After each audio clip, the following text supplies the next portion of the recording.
Hello, pakinig ako ha. Yun, Bin, ikaw pala. Ay, teka lang. Crush ito, no?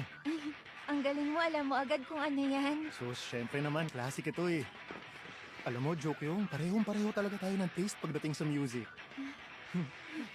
Ay, sandali.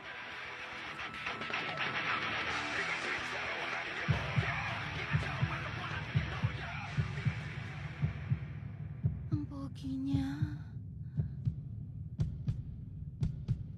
Wow! Ang lupit! Ito ang sinasabi ko! Woo! Oh, yes! Lakas ng kabog ng dibdib ko. Huminahon ka lang. Yes! Sabing huminahon ka lang eh. Oh, yeah! Woo! Woo! Oh, one! Sabing huminahon ka lang eh. Ay, sorry. Anong sabi mo? Wala lang yun. Bakit ko kaya mo? Ay, bakit kaya ang tagal niya? Baka niluluto pa niya yung dumplings. Aha! Yun siya! Tingnan niyo! Bakit? Ano yun? Bakit? Sino yung lalaki? Alam ko na. Di ba siya yung lalaki sa kantina lagi napapapansin sa'yo? Sa tingin ko, bagay sa isa't isang dalawang yan. Sarap pakinggan! Woo!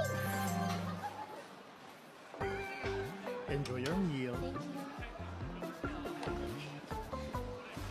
Tignan mo si Yunbin. Ang pogi-pogi niya, diba?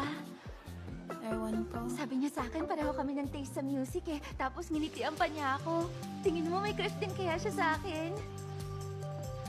Ewan ko. Yayayain ko siya mag-date bukas. Magandang idea yan, diba? Ewan ko. Uy, tingnan mo si Jukyong. Naka-white socks. Tatanungin kita, ha? Kung bibigyan ka ng maraming pera, ididip mo ba siya? Negative, tol. Talaga? Mamaya na lang ako kakain. Oh, Sige, abante lang. Tulak mo na lang kaya siya.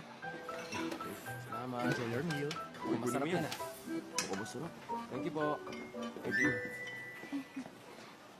Enjoy your meal.